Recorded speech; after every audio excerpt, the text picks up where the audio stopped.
Bonjour à tous, bonsoir à tous. Ça dépend de l'heure à laquelle vous allez suivre cette grande édition. Oui, cette grande rencontre aujourd'hui où nous allons parler toujours autour de la question qui concerne la jeunesse, les développements, mais surtout la croissance économique de notre pays.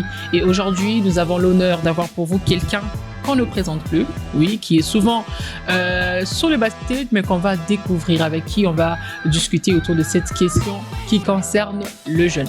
Alors, vous êtes sur votre rendez-vous, Tonga Écolo, les rendez-vous de bâtisseurs du Congo, et nous sommes très ravis de vous compter parmi nous.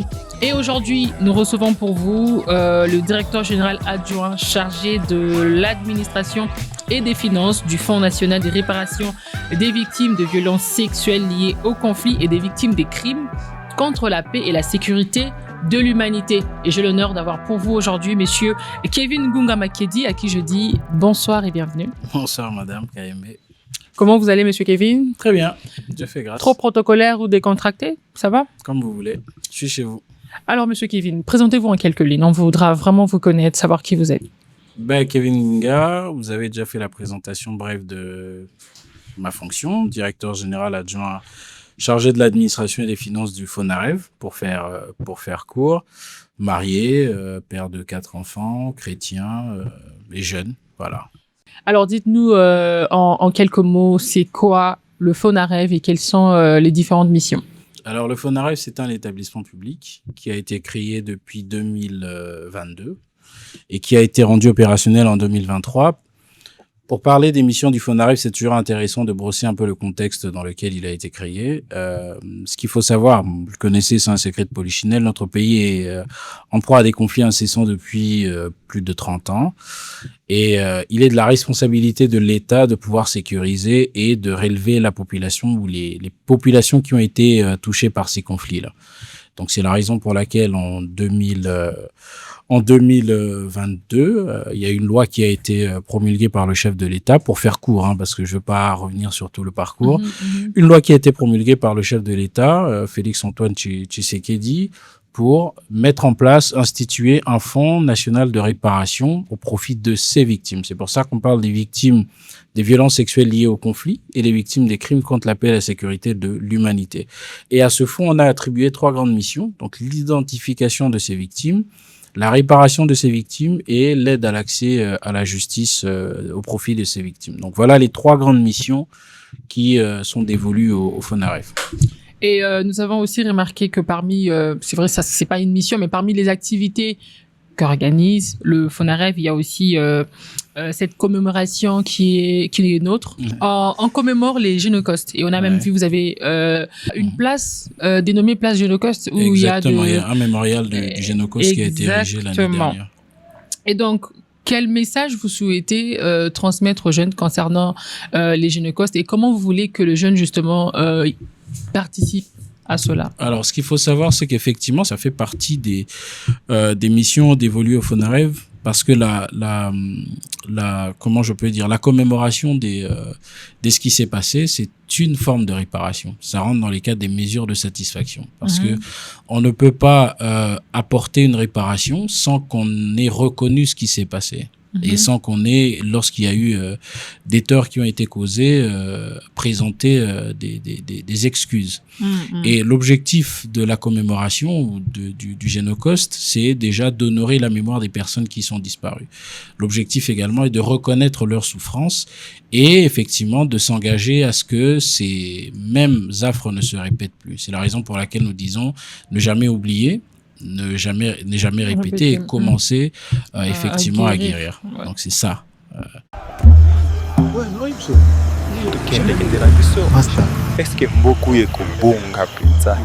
Chers fils et filles, jeunes Congolais, je suis votre terre, votre souffle, votre avenir. Je suis la richesse et la lumière de vos collines. Pourtant, parfois je me sens négligé, affaibli par votre indifférence et vos énergies négatives. Pourquoi rester spectateur alors que vous êtes les acteurs de mon histoire? Unissez vos forces, transformez vos idées en action. Aimez-moi, travaillez avec courage et intégrité. Relevez-moi par votre discipline, votre créativité et votre amour.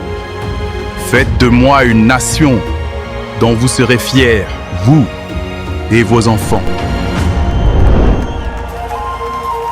Bâtissez-moi, car ma force dépend de vous. Tonga Ekolo, les bâtisseurs du Congo. La question est la suivante. Un projet rentable peut-il néanmoins être dangereux pour la société? Si oui, quel est l'exemple que vous pouvez nous donner par rapport à un projet qui peut être rentable, mais on se dit c'est vraiment un projet qui sera peut-être dangereux? Écoutez, très souvent, enfin, ce que l'on doit comprendre, ça c'est mon point de vue. Après, je suis pas un entrepreneur, je viens pas dans la casquette d'un entrepreneur, mais sur cette question-là, ce qu'il faudrait savoir, effectivement, est-ce qu'un projet peut avoir des impacts négatifs, bien évidemment. Je vous donne un exemple simple. Il y a plein de débats comme ça, même en Europe ou partout ailleurs, sur les chaînes des fast-food et sur la surconsommation et cette culture du fast-food vis-à-vis de la santé publique. On a vu que dans des pays comme les États-Unis, par exemple, le taux d'obésité a augmenté parce qu'ils sont dans une consommation assez excessive des fast-food. Après, je vais pas blâmer qui que ce soit, mais on voit quand même que lorsque vous élaborez un projet, il faut toujours mesurer l'impact social derrière. Il peut également y avoir des impacts environnementaux sur des projets que l'on met en place. Il y a des impacts sur la santé, je parlais de la santé publique, il y a des impacts sur la santé mentale. Aujourd'hui, tout le monde a un iPhone, tout le monde a un téléphone, on va dire, pour ne pas citer une marque, tout le monde a un téléphone, mais lorsque vous allez sur votre téléphone avant de dormir, ça impacte aussi votre cerveau, si vous ne le savez pas. Donc, ça reste un projet, mais il peut toujours y avoir un impact. Mais seulement, une personne qui a élaboré son projet doit être en mesure de mesurer les impacts négatifs de son projet et être en mesure de pouvoir mettre en place des mécanismes pour mitiger les risques que peut générer son projet. Ok. En parlant de projet, je voudrais vraiment avant qu'on puisse entrer vraiment dans le vif de notre sujet, que vous puissiez nous dire. C'est vrai que vous avez eu un grand parcours, vous avez travaillé ailleurs. Vous êtes déjà arrivé de déposer un CV quelque part? Bien sûr. Vous avez déposé combien de CV durant toute votre vie? Déposé de CV. Je pourrais combien? Pas vous faire le compte. Plusieurs fois. Plusieurs fois? 100 fois? 1000? Non, on va pas aller jusqu'à... Alors aujourd'hui, les jeunes qui sont à la recherche de l'emploi, beaucoup d'ailleurs, vont déposer de CV. Je crois que même avec l'avènement du numérique, beaucoup ne déposent pas physiquement, mais sur les réseaux. Et on se rend compte que... voilà, il y a beaucoup de CV qu'on reçoit. Il y a, on va dire, cette floraison de beaucoup de personnes qui viennent sur un même poste. Si c'était peut-être un poste qui allait prendre 10 personnes, on se retrouve avec 100 CV. Alors, ma question est de savoir comment un jeune peut se démarquer en déposant son CV. Et surtout, comment il doit se préparer à un entretien. Je donne d'ailleurs un exemple. La semaine passée, je crois, avant que je ne voyage la semaine passée, j'ai animé un événement sur les compétences. Et là, c'était un événement non seulement sur les compétences, mais surtout une formation de jeunes sur comment préparer un entretien d'embauche, comment présenter son CV. Et quand j'ai reçu les CV de candidates, je me suis rendu compte qu'il y avait beaucoup de litiges. Je vous assure.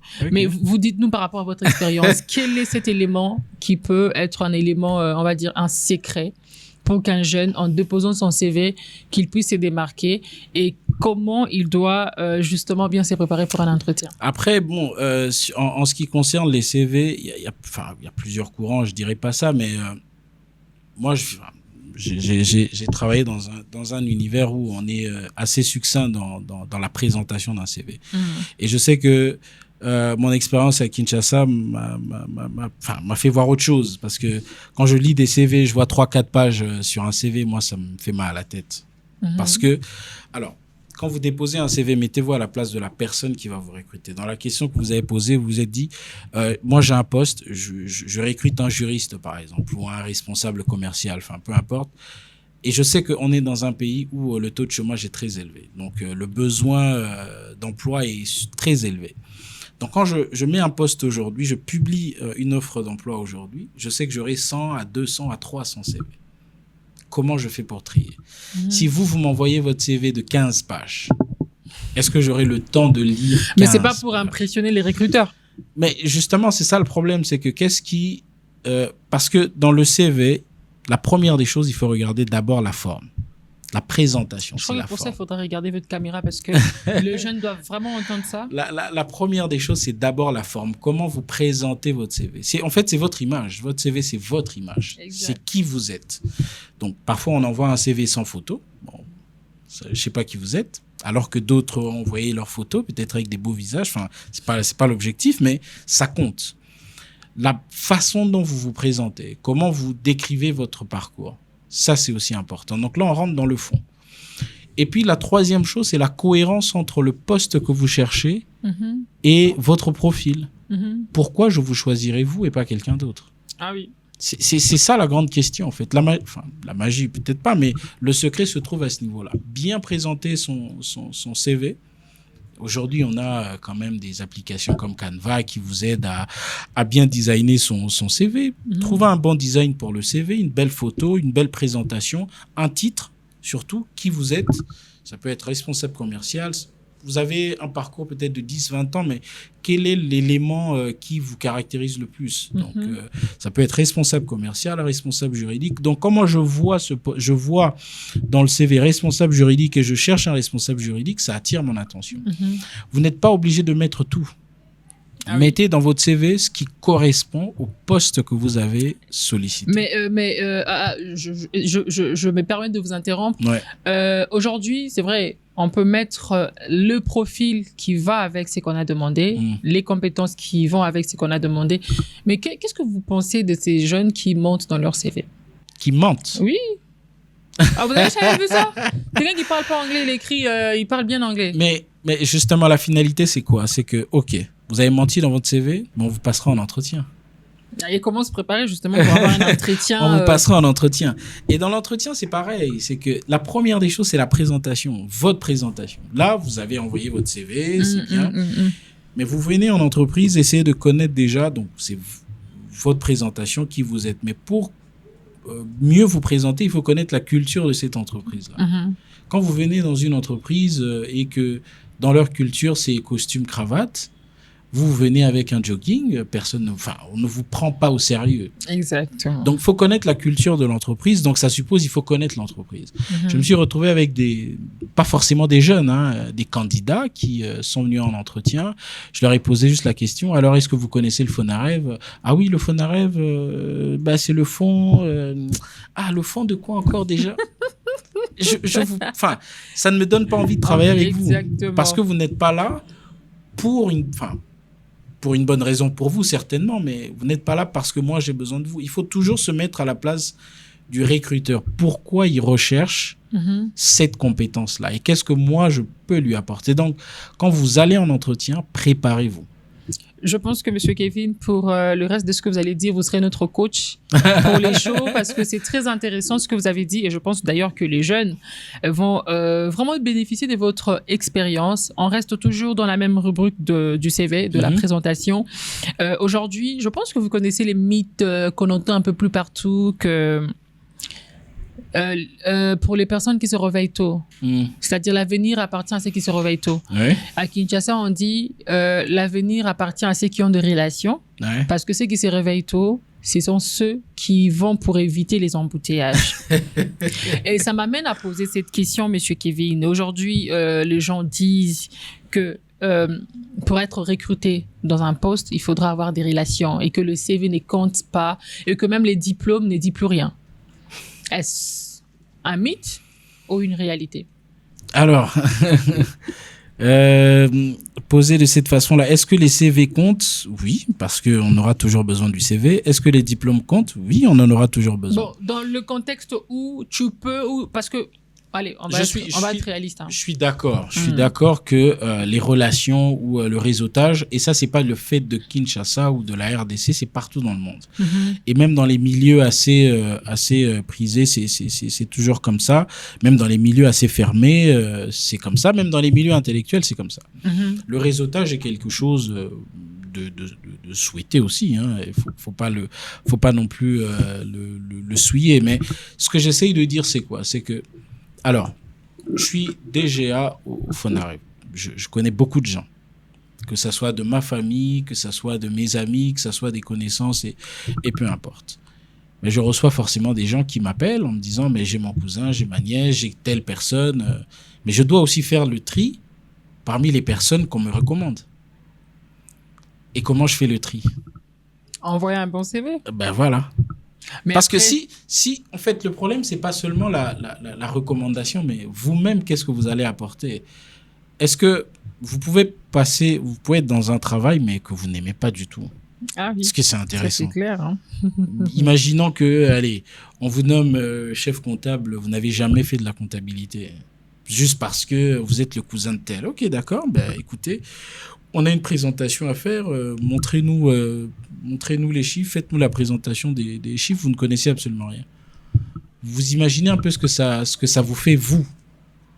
Donc, le diplôme, c'est une présomption de la connaissance.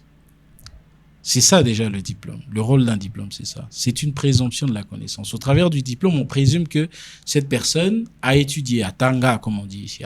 Il a étudié, il a un parcours. Et le diplôme, pour l'employeur, c'est aussi une assurance que cette personne a déjà suivi une formation. Donc, je peux investir encore davantage dans cette personne pour que cette personne devienne un instrument, un outil pour créer de la valeur dans mon entreprise. Alors, est-ce que les recommandations seules suffisent? Non, je ne pense pas, parce qu'à un moment donné, la personne qui vous recommande aujourd'hui peut avoir le pouvoir, peut avoir une certaine position, peut avoir une certaine influence. Mais si demain, cette personne perdait son influence, qui vous protégera dans le monde, dans le parcours que vous aurez à effectuer? C'est ça le grand problème. Or, ce qui va vous protéger, c'est votre expertise. Ce qui va vous démarquer, c'est votre parcours. Ça, c'est très important. Très important pour les jeunes qui attendent les branchements, comme on l'a dit. Je pense que nous avons tous saisi. Et donc, Monsieur Kevin, aujourd'hui, il y a de jeunes qui viennent tout justement d'être diplômés. Mm-hmm. Et qui se disent, je dois avoir un très beau salaire, je préfère attendre une opportunité parfaite. Ça, c'est vraiment dans le cas du faux raisonnement.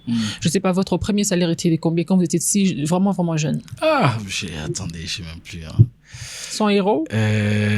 Attendez. Ou 5 000 francs, parce qu'il y a des gens qui ont eu 5 000 francs. Hein? Bon, moi, j'ai pas travaillé ici, donc j'ai pas été payé en France. Dans les 300, je travaillais à la bibliothèque. 300 euros, quelque chose comme ça. C'était un travail étudiant, quoi. Voilà. Équivalent de $450. $450 à Kinshasa, c'est quand même énorme. C'est énorme, oui. $100, $50 pour ces jeunes qui viennent aujourd'hui de finir leurs études, qui se disent, je dois avoir un très bon salaire et je préfère attendre une opportunité. Ouais. Et même dans les entretiens, je crois que ça vous est déjà arrivé, quand vous posez la question, vous voulez qu'on puisse vous payer combien? Tout le monde dit $1,000, 1,500. Ouais. Quel conseil vous donnerez à ces jeunes? Et est-ce que cela, pour être jeune, il faudra nécessairement avoir une très bonne opportunité pour avoir un très bon salaire, ou il faut d'abord commencer à travailler et le reste suivra step by step? Est-ce un faux raisonnement? Et si oui, comment vous pouvez... C'est pire qu'un faux raisonnement, c'est un faux ami et c'est suicidaire. Oh là là. C'est suicidaire, pourquoi? Parce que, allez, je finis mes études, j'ai une expertise dans un domaine clé et il faut que je mette en exergue mon expertise. Donc, ce que j'ai appris, les connaissances que j'ai appris et que j'acquiers de l'expérience. Maintenant, je me dis non. Moi, je vais attendre qu'on me paye, qu'on me propose un salaire faramineux. C'est-à-dire, placez-vous toujours du côté de l'employeur.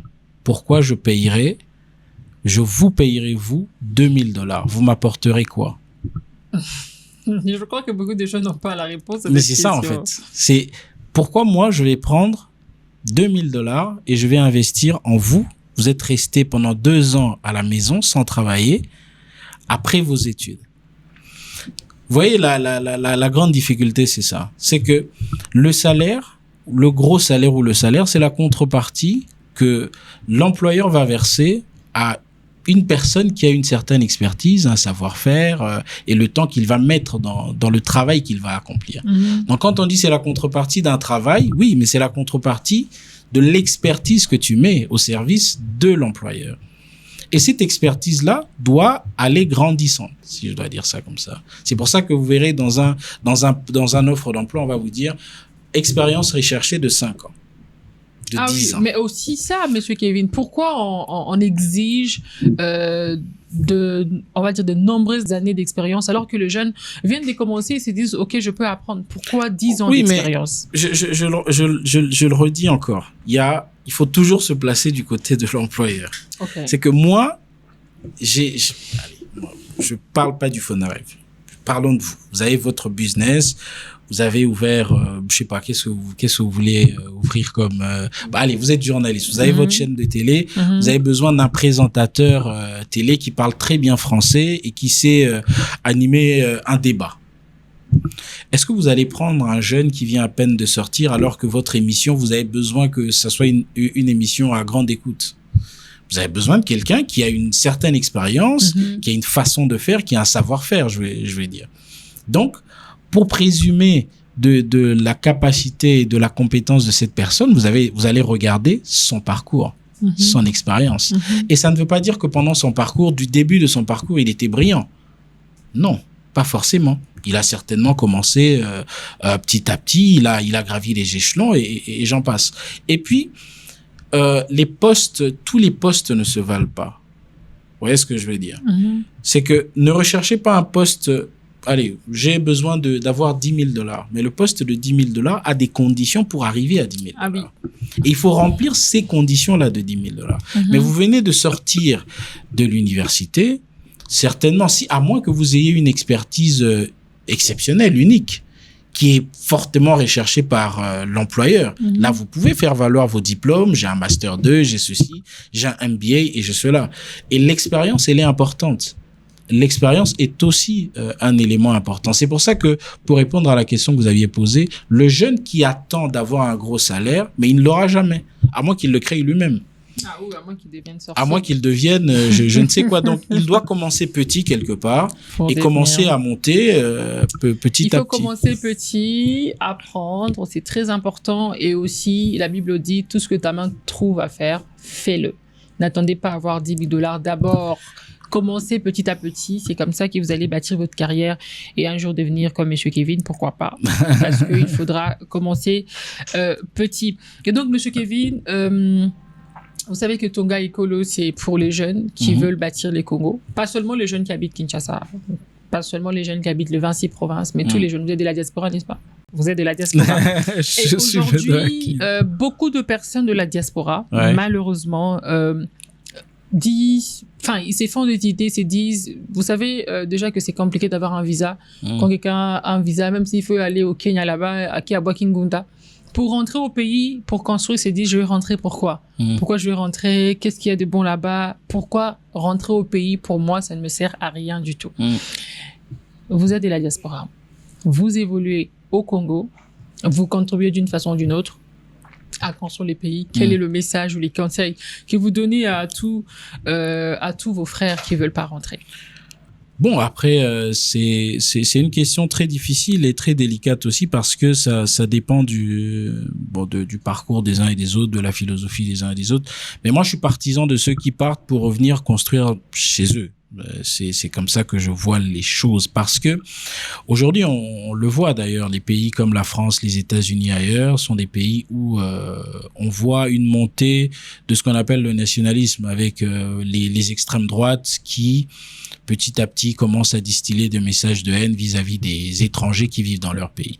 Alors on a un pays comme le nôtre où malheureusement, je sais pas si on doit dire heureusement ou malheureusement, ce sont les étrangers qui viennent et qui construisent notre pays et nous allons à l'étranger pour chercher à survivre là-bas. Vous voyez maintenant le contraste. C'est vraiment paradoxal. La question qu'il faut se poser lorsqu'on habite, lorsqu'on est de la diaspora, qu'est-ce qui fait que moi, je me refuse d'aller construire mon pays, mais un étranger vient et il s'enrichit dans mon pays. On peut débattre là-dessus, on peut y réfléchir, mais moi, c'est la question que je me pose. Alors, ça suppose donc que ces étrangers ont découvert dans mon pays ce que moi-même, je n'ai pas encore découvert. Ah oui. Et je dois aller rechercher dans ce pays-là ce que les étrangers ont pu être en mesure de découvrir. C'est ça la grande question à se poser. Après, bon, il y a plusieurs raisons qui font que les gens restent là-bas, des raisons familiales, des raisons privées ou bien juste le confort de vie. Ou bien il y a des personnes qui sont nées en Europe et qui ne connaissent absolument rien et qui n'ont pas une visibilité assez accrue de ce qui se passe aussi ici. Il y a aussi cette forme d'insécurité que les gens peuvent avoir en se disant si on part là-bas, ça va mal se passer. Mais moi, je pense que il y a des gens qui vivent ici, qui s'épanouissent ici, qui réussissent ici. Je suis le parfait exemple. Je suis venu à Keene. Dieu merci. Tout n'est pas parfait, pas du tout, mais je me plais bien dans mon pays. Prenez l'exemple, rentrez. Il y a d'autres peut-être qui peuvent dire oui, il y a des chances, la chance T. Mais écoutez, les plus importants. La chance n'existe pas. Justement, le plus important, c'est d'être sur place, c'est de venir d'abord, c'est de poser d'action et après les résultats. Se montrer utile pour son pays. Ah oui, très important et les résultats pourront suivre. Et donc, on est en train de shifter petit à petit avec cet échange. Je pense que vous passez un bon moment. Oui, bien sûr. Ah, okay. Parce qu'on parle de construire le pays, c'est important. Exactement. Alors, la République démocratique du Congo représente quasi, on va dire 80% de la majorité, c'est des jeunes, de la population, c'est des jeunes. Et on se rend compte que ces jeunes, oui, c'est vrai, il y a certains qui se démarquent comme vous, comme Zaza Pub, comme les autres jeunes qui font de grands projets. Mais il y a aussi d'autres qui restent encore ensommeillés, parce que je l'ai même dit dans mon introduction que le podcast a aussi pour objectif de réveiller ceux qui dorment. Et ces jeunes dorment encore parce qu'il y a un faux raisonnement qui le bloque et le maintiennent dans les chômages. Selon vous, quel est ces faux raisonnements qui peut être une raison principale qui maintient ces jeunes dans un cocon pour qu'ils ne puissent pas éclore ou croître, comme on peut le dire? Alors, moi, je pense qu'il faudrait peut-être que l'on arrête de penser que l'on ne peut se développer qu'avec... comment je peux dire ça? Vous avez parlé du chômage. Donc, il ne faut pas penser que parce que je suis jeune, je n'ai pas la capacité de faire quoi que ce soit. Alors que c'est justement parce qu'on est jeune qu'on a tous les outils pour faire quoi que ce soit. On parle aujourd'hui, si on visite l'histoire de notre pays, il y a un personnage que nous connaissons tous. On parle de Tonga Ekolo. Pour que notre pays devienne indépendant, il y avait un homme qui s'est levé, il s'appelait comment? Lumumba. Lumumba, oui. Il avait quel âge, Lumumba? Je sais pas. Il est mort à quel âge, Lumumba? Dites-nous, messieurs Kevin. Rappelez-nous l'histoire. Il est mort à quel âge, Lumumba? Je laisse aux jeunes d'aller eux-mêmes chercher à quel âge Lumumba est décédé. Il était très jeune. Et regardez ce qu'il a fait en étant très jeune.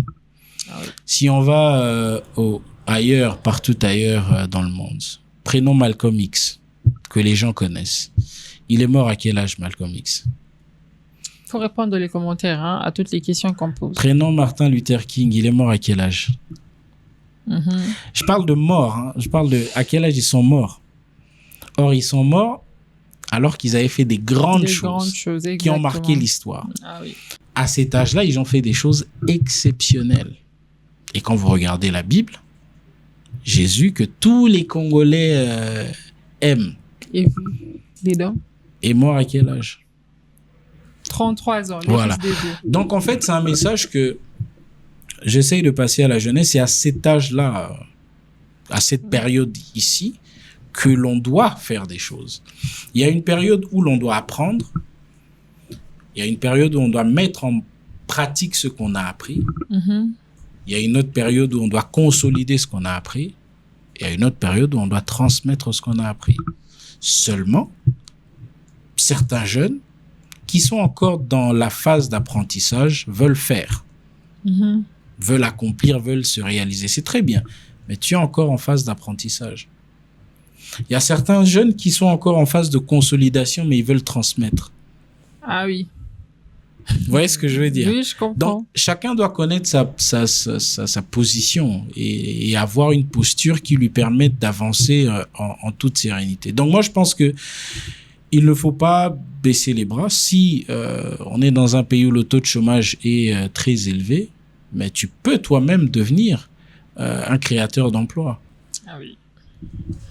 Là, ce qui est très intéressant avec un jeune, c'est sa capacité de réfléchir. C'est ça, en fait, ce qui est intéressant avec les jeunes. Il a une capacité de réflexion qui est beaucoup plus éveillée qu'une personne qui a atteint un certain âge. Vous avez tout. Je crois que vous n'avez pas de raison de Non vous plaindre. pas que les personnes séniles ne réfléchissent pas, au contraire, mais ils ont une réflexion qui Exactement. est basée sur une expérience, mais les personnes qui sont très jeunes ont une capacité d'innovation, de Ah réflexion, oui, alors qu'on est dans un pays où on peut innover en tout et pour tout. exactement. Et je reviens encore, regardez les étrangers qui viennent, ils innovent dans ce que nous trouvons être banal. Parce que la plupart des jeunes, pour eux, l'avenir, c'est être dans un bureau. Alors que non. Je crois que vous êtes vraiment en train d'introduire la question que je devais poser. L'avenir dans un bureau. Aujourd'hui, vous avez combien d'années d'expérience déjà? Ouf, j'ai commencé à travailler en 2013, moi. Donc, il faut compter plus de 10 ans. 2013, 2023, 10 ans. 13 ans déjà. 13 ans de carrière, oui, avec un solide background. Ouais. On a senti ça dans les interventions tout à l'heure. Les jeunes, vous avez tout. Vous n'avez pas de raison de vous plaindre. Mais je voudrais que vous puissiez donner un conseil justement aux employés parce que je pense que vous avez rencontré beaucoup de gens. Mhm. Vous avez travaillé avec beaucoup de gens. Mhm. Et que vous avez vu, c'est vrai qu'après, travailler ailleurs et travailler au Congo, c'est deux choses. Mais tout part de l'expérience. Et je voudrais que vous puissiez, au-delà du conseil que vous allez prodiguer à ces personnes, à ces jeunes employés, mais que vous puissiez nous dire ce qui rend un travailleur indispensable. Dans votre équipe, vous avez une équipe de combien de personnes déjà? Bon, après, moi, j'ai plusieurs salariés, oui, on va dire salariés que je pilote. Donc, on a un effectif de 300 personnes à peu près. 300 personnes.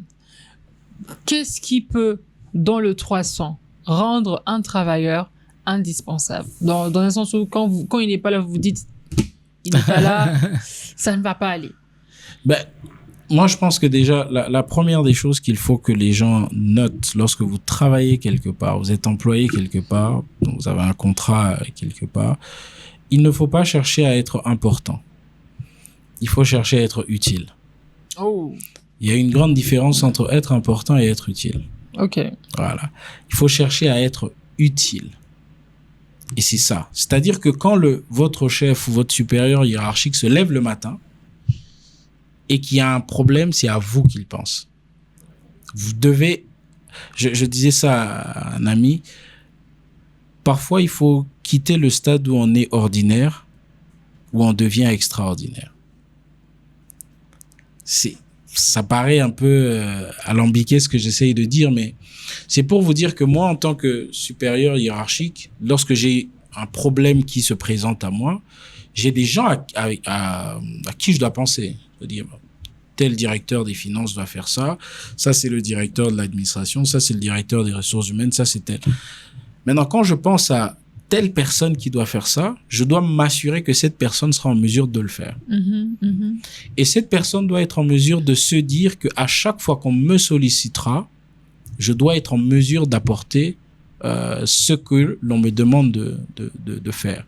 Donc, la première des choses, c'est déjà ton expertise. Affiner ton expertise.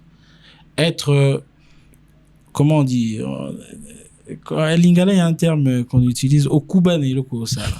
Tu vois? Okomela de loko sala. Tu vois? C'est d'abord ça.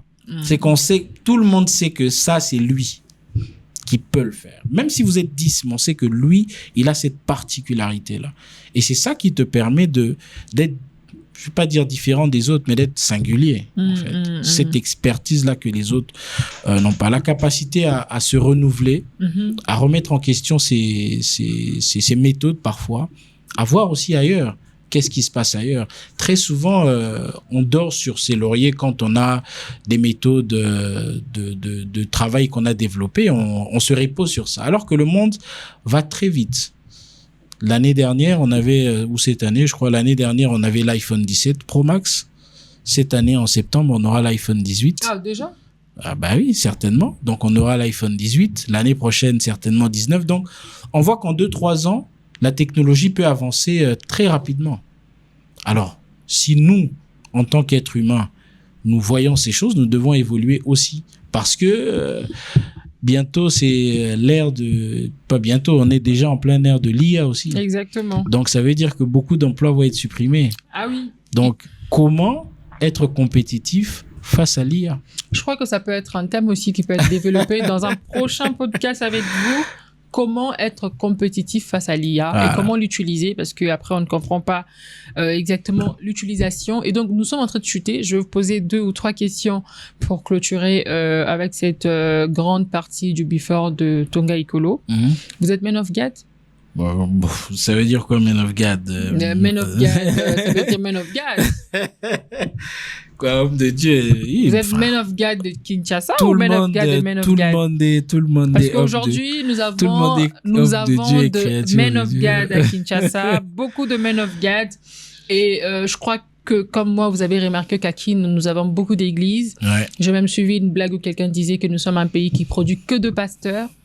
Bon, je sais Et pas. donc, ça ramène à avoir Produit le pas que taux. des pasteurs. Hein. Non, mais là, c'était une blague que je suivis. Hein. J'ai dit ça, je ne dis rien. Mais ça ramène vraiment à cette image. On a produit que des nous avons. mondialistes aussi. Ah oui, nous sommes au mondial. Nous sommes au mondial. Mais ça ramène aussi une image un peu plus particulière à notre pays, où une nation qui construit, une nation qui prie. C'est vrai que même notre président, d'ailleurs, c'est un homme spirituel, un enfant de Dieu avéré. Et aujourd'hui, oui, nous avons beaucoup d'églises à Kinshasa. Il suffit juste d'avoir un rêve. Demain, peut-être que Monsieur Kevin aura son église et qu'il va inviter les jeunes. Et dites-nous, comment mesurer l'apport d'une église dans une nation?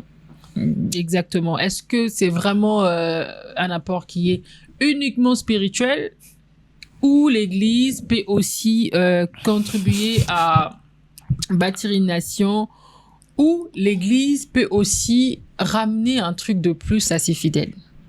Mais d'abord, Monsieur Kevin, l'apport d'une église, est-ce uniquement pour chercher la face de Dieu?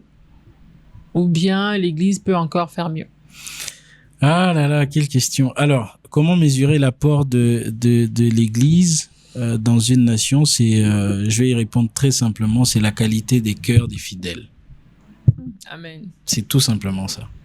L'église, en fait, l'église n'a pas vocation à faire des millionnaires. Ça faut le savoir. C'est pas sa vocation première. Sinon, Jésus serait venu et tous ses apôtres seraient des millionnaires. C'est pas ça la vocation de l'église. Je vais choquer des gens dans ce que je vais dire. L'église n'a pas vocation à faire des gens, à marier les gens. C'est pas ça la vocation de l'église. Oh, c'est vrai. C'est pas ça sa vocation. Sinon, Jésus serait venu et marierait tout le monde. La première des choses, déjà, c'est le salut. Le salut des âmes. C'est la première vocation de l'église. Après, il est vrai que nous sommes dans un espace-temps. Le Seigneur lui-même le dit, vous n'êtes pas du monde, je vous laisse dans le monde. Et dans ce monde, nous devons vivre en société. Nous devons vivre en communauté avec les uns et les autres. Et nous avons des réalités qui, parfois, nous dérangent. Maintenant, un chrétien, comment il vit face à ces réalités-là? C'est pour ça que je parlais de la qualité du cœur. Aujourd'hui, vous êtes... vous priez pour avoir un mariage. Ok, vous êtes marié, c'est très bien. Et après, vous allez prier pour quoi? Avoir des enfants. Vous avez des enfants et après, vous allez prier pour quoi? Les élever, les éduquer. C'est ça, en fait. Donc, vous allez commencer à prier en fonction de vos besoins à chaque fois. Pas en fonction du besoin de Dieu dans votre société. Qu'est-ce que Dieu attend de vous dans la société dans laquelle vous vivez? C'est ça. Et aujourd'hui, c'est vrai, les gens prient, les gens jeûnent, tout ça, mais est-ce que les cœurs de ces personnes changent pour autant? C'est là la vraie question. Est-ce qu'une nation, parce qu'une nation, quand on parle d'une nation, qu'est-ce qui fonde une nation? C'est le vivre ensemble. Alors, comment vous allez vivre ensemble s'il n'y a pas d'amour? S'il n'y a pas de considération? S'il n'y a pas de fraternité? C'est ça qui fonde une nation. C'est pas des notions, c'est vrai que ça paraît assez une vue de l'esprit, mais la vérité, c'est ça. Le Seigneur dit, comme toi et moi, nous sommes un, fais que eux aussi soient un en nous, afin que le monde sache que tu m'as envoyé. Donc, pour que le monde sache que Christ est venu, il faut qu'il y ait l'amour dans le cœur de ceux qui le proclament. Onezarema, Monsieur Kevin. Et donc, on va prendre une dernière intervention. C'était un grand plaisir de vous avoir. Vous êtes très pertinent.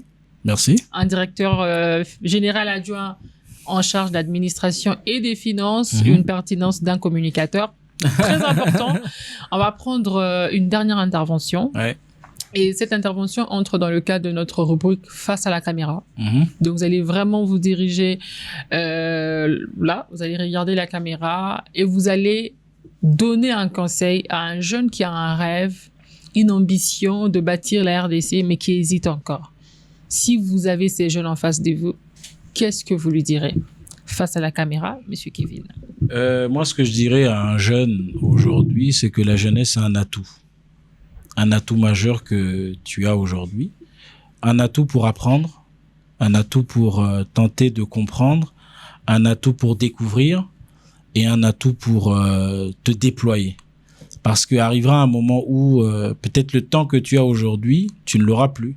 Parce que tu seras marié, tu auras des enfants, parce que tu auras un travail qui va te prendre tout ton temps et parce que ta santé sera fragile et tu ne seras plus en mesure de faire ce que tu veux aujourd'hui. Après, il est très important d'avoir des ambitions, mais il faut savoir aussi mesurer ses ambitions et marcher selon le temps que Dieu t'a déterminé. Parce que un allié majeur aussi de nos ambitions, c'est le temps. Exactement. Parce que si ce qui est fait, même si tout ce qui est bien mais qui est fait avant le temps devient une mauvaise chose. Mais ce qui est bien et qui est fait dans le temps et surtout le temps de Dieu est une bonne chose, même si l'on pense que c'est fait en retard. Oh. Pertinent. Qu'est-ce que je dirais de plus? Je crois que c'est les mots que je vais prendre pour la conclusion. Très pertinent votre intervention. Monsieur Kevin Ngunga Makiedi. Merci. Directeur général adjoint en charge de l'administration et des finances du FONAREV. Merci beaucoup. La suite ne sera que meilleure, mais surtout pour ceux qui veulent bâtir la RDC, rejoignez-nous, devenez des bâtisseurs et ensemble, écrivons l'histoire de notre pays. À très bientôt.